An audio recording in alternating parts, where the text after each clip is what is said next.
हाँ। कुछ लोग कहते हैं कि रामायण जो थी ये कहानी नहीं है, ये हमारी हिस्ट्री है, क्योंकि जो ब्रिज है श्रीलंका और इंडिया के बीच में, वो रियलिटी में एग्जिस्ट करता है और वो एक डिस्कवरी चैनल में दिखाया था कि वो मैन मेड ब्रिज है। तो लोग बोलते हैं अच्छा क्योंकि वो ब्रिज एग्जिस्ट करता है इसलिए ये एक्चुअली में हमारी हिस्ट्री है, ये कहानी असली में हुई थी। क्या एक मैन मेड चीज का एग्जिस्ट होना प्रूव करता है कि पूरी कहानी असली होती है? क्या ये वो लॉजिक नहीं हो गया कि स्पाइडरमैन में न्यूयॉर्क शहर दिखाते हैं, तो न्यूयॉर्क शहर तो असली में एग्जिस्ट करता है, तो स्पाइडरमैन भी असली होगा। स्पाइडरमैन भी असली में एग्जिस्ट करता है, नहीं होता है। और अभी तो रुको, क्लाइमैक्स अभी बाकी है। राम नहीं थे, रावण के खानदान के होंगे वो दोस्तों, जो लोग कह रहे हैं कभी राम नहीं थे। जब पुण्य है तो कैसे कहें पाप नहीं थे, जब पुण्य है तो कैसे कहें पाप नहीं थे, वरदान है तो कैसे कहें श्राप नहीं थे। जब ये कहा कि राम नहीं थे तो ये लगा जैसे वो कह रहे हो उनके बाप नहीं थे।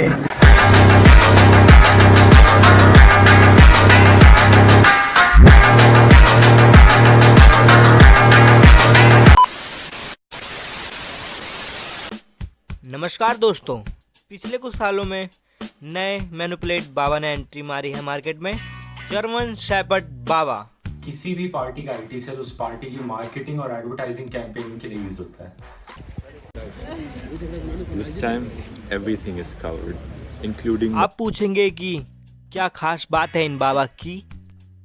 बताया जा रहा है कि बड़े ही चमत्कारी ढंग से यह बाबा लोगों को मैनिपुलेट करता है और बड़े ही लुल फैक्टों के साथ अपने आप को सही ठहराता है। और इतना ही काफ़ी नहीं है, इसके ऊपर से थोड़ा केजरीवाल और मोदी डाल दो तो वैसे ही न्यूज़ वाले आज के दिन आपको फेमस कर देंगे। दोस्तों, अबे केजरीवाल ने इस पे एक बड़ी ही मज़ेदार बात कही है कि जर्मन शेपर्ड से अच्छे होते हैं गली के कुत्ते, कि जर्मन शेपर्ड से अच्छे होते हैं गली के कुत्ते, खाना ना देने पे कम से कम अपने मालिक को तो नहीं काटते। और बीच में एक प्लेक कार्ड रखा है जिसमें बोल्सोनारो को डेथ थ्रेट दे रखा है। अब रियलिटी में दोस्तों एक फोटोशॉप पिक्चर है जिसमें असली में जो डेथ थ्रेट वाला प्ले कार्ड है ना, वो असली फोटो में तो है ही नहीं। अब बोल्सोनारो ने इसे शेयर किया है दिखाने के लिए कि देखो मेरे को कितने डेथ थ्रेट्स आ रहे हैं, लोग मेरी जान लेना चाहते हैं क्योंकि मैं यहाँ देश को बचाने के लिए आया हूँ। सुनने में कुछ सिमिलर लग रहा है ना। अब ये किसी भी हद तक जा सकते हैं, हमें मरवा भी सकते हैं, ये मुझे भी मरवा सकते हैं। हम लोग इनकी आंखों का रोड़ा बन चुके हैं, ये लोग मिलके मुझे मरवाना चाहते हैं। सुनने में कुछ सिमिलर लग रहा है ना। अब सही बात नहीं है दोस्तों, लोग आईआईटीएन बनते हैं आज के दिन, कुछ लोग साइंटिस्ट बनते हैं, कुछ लोग आईएएस बनते हैं। बिल्कुल सही बात है, जैसे कुछ लोग चाटने वाला।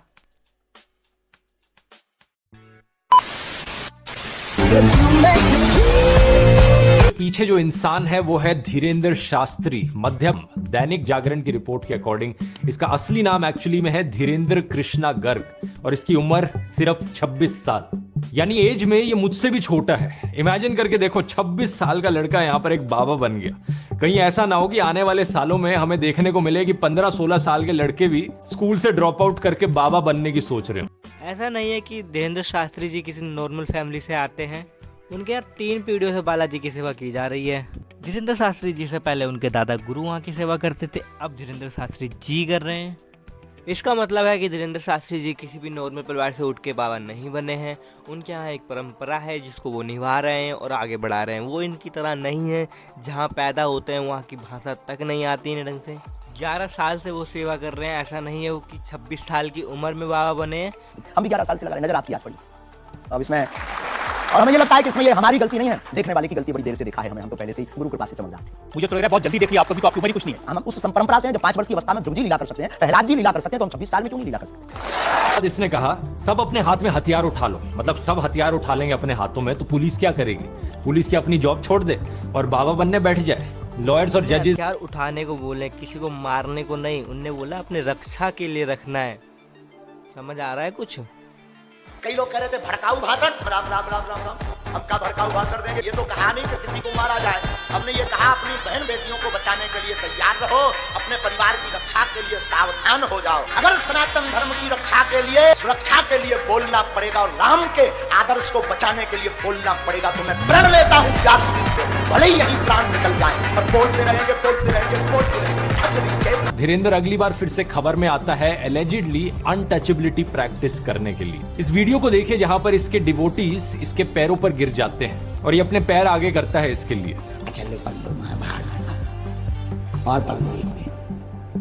अब ये तो चलो फिर भी आम बात है, लेकिन एक और केस में जहां पर एक और बंदा इसके पैरों पर गिरने आया तो इसका रिएक्शन कुछ अलग था। बस बस बस, छूना नहीं है, मैं अछूत आदमी है, ना छू। आइए इधर बैठिए, बस बस उन्हें प्रणाम करो, हमें मत करो, हम तो नालायक आदमी हैं, उन्हें प्रणाम करो भगवान। बस बस बैठो, जो सब इधर बैठो। अब अगर इसके रीसेंट एपिसोड पर आए तो हाल ही में धीरेंद्र नागपुर आया था राम कथा के लिए, और यहां पर इसने वही किया जो ये नॉर्मली करता है, लोगों के दिमाग को पढ़ना, माइंड रीड करना और अपने बड़े ही चमत्कारी सॉल्यूशंस प्रोवाइड करना लोगों की प्रॉब्लम। माइंड रीड करने के लिए बंदा सामने चाहिए होता है, उससे बहुत सारे सवाल पूछे जाते हैं, जब जाके उनको कुछ एक नाम मिलता है या जो भी उनके दिमाग में कुछ चल रहा होता है वो मिलता है।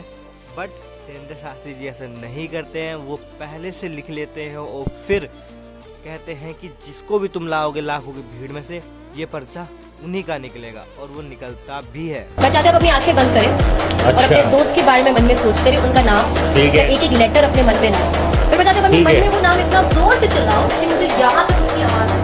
A few moments later. मैं कह रही थी कि क्या बता सकते हैं? वो नाम है दिव्या।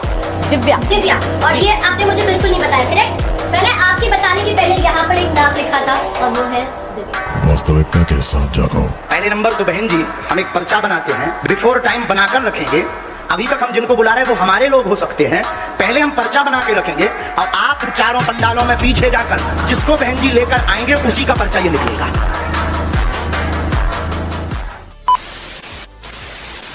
ध्यान में लाके दिया कि उनके दिव्य दरबार के काफी वीडियोज उपलब्ध है, इसलिए मैंने उसके तरफ ध्यान दिया। मेरी बड़ी टीम है, उन टीम को मैंने भिड़ा दिया, 40-50 वीडियोज उन्होंने खंगाले और उनके ध्यान में आया कि इसमें काफी कानूनन उल्लंघन होता है। इस चीज को लेकर ये पुलिस को इन्फॉर्म करते हैं, उन्हें प्रूफ देते हैं और पुलिस को कहते हैं कि प्लीज एक्ट। जब कानून ने धीरेंद्र शास्त्री जी को क्लीन चिट दे दिया है और उन्होंने बोला है कि हमें ऐसी कोई चीज नहीं मिली कि जिससे अंधविश्वास फैलता हो, तो तू कौन होता है उन पर क्वेश्चन उठाने वाला बे? धीरेंद्र महाराज जी का जो नागपुर में वास्तव्य 5 जनवरी से 11 जनवरी के दरमियान था, और विशेष करके जो 7 और 8 जनवरी को जो दिव्य दरबार हुआ था उसके पूरे वीडियोस की बारीक तरीके से अवलोकन पहानी पुलिस के द्वारा की गई है।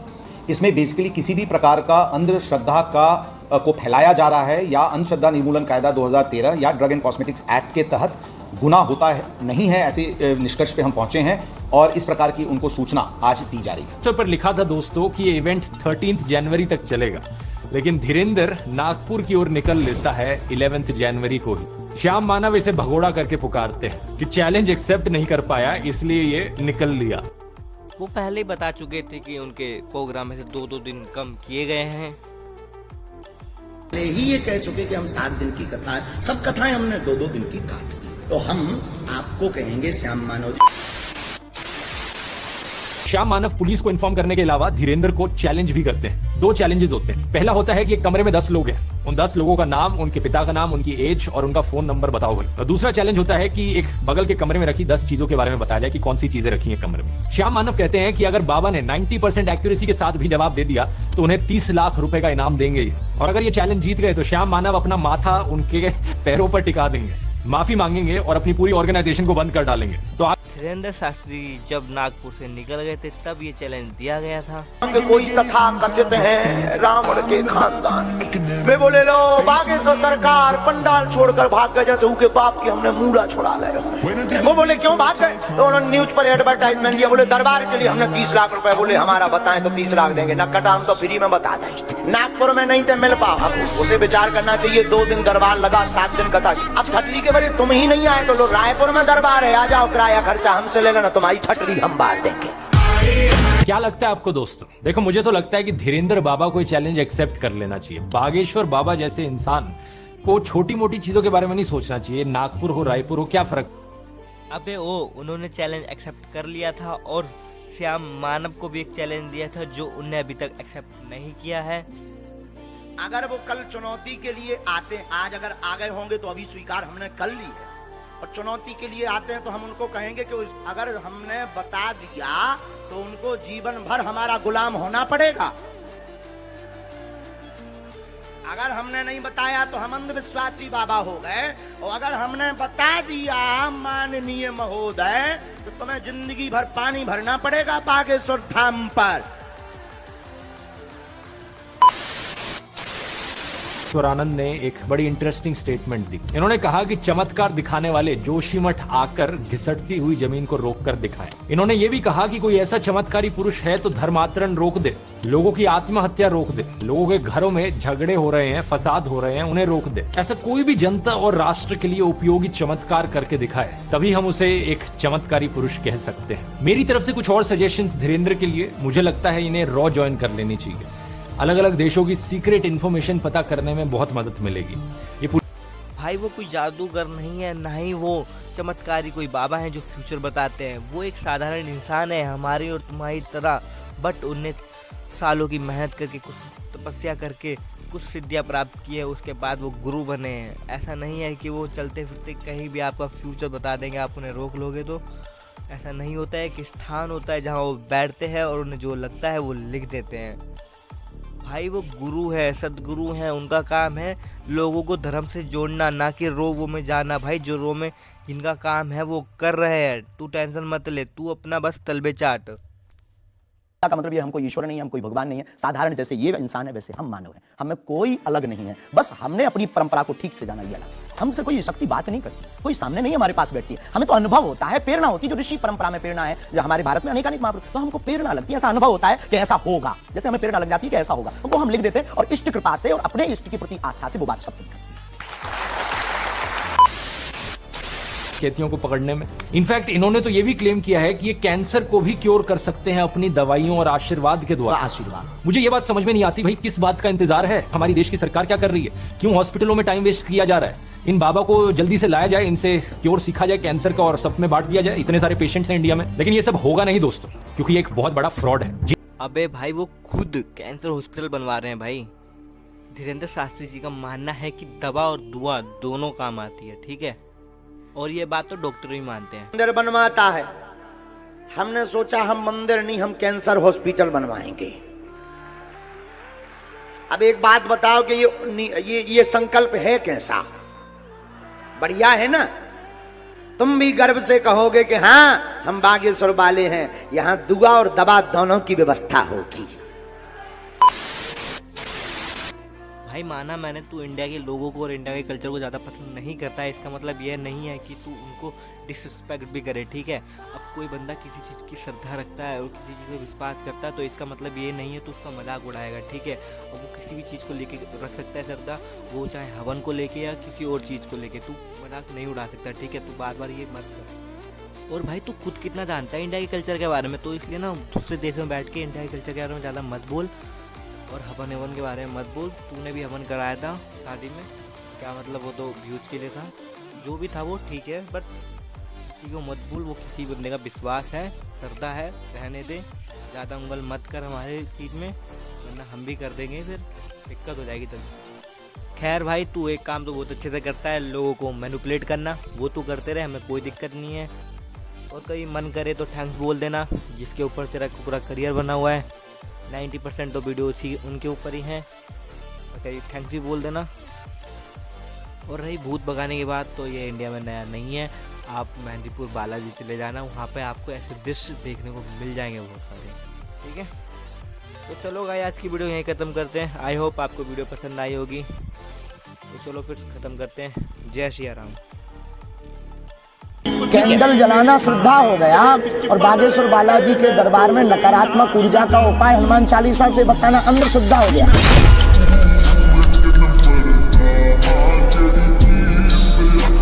क्या तुम्हारे भाई का नाम राघवेंद्र तिवारी है?